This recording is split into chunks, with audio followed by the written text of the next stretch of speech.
שפיצי צריך טיול. עכשיו? כן. אין לי כוח.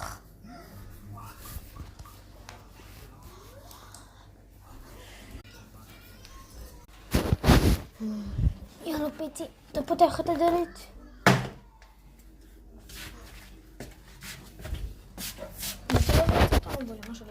בדיוק. יאללה, פתח את הדלת לכולם, לא רק לעצמך. כן, איזה כלב טוב, ממש. פותח רק לעצמך את הדלת וסוגר לאחרים בפרצוף. אז אני רואה לפיצי, הטיול כאילו רק בסביבה של הבית, כאילו ליד המקלט.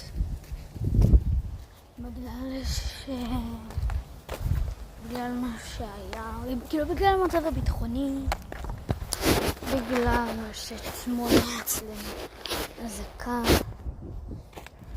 וזה לא פעם ראשונה שיש אזעקה, אבל לא נפל פה טילים.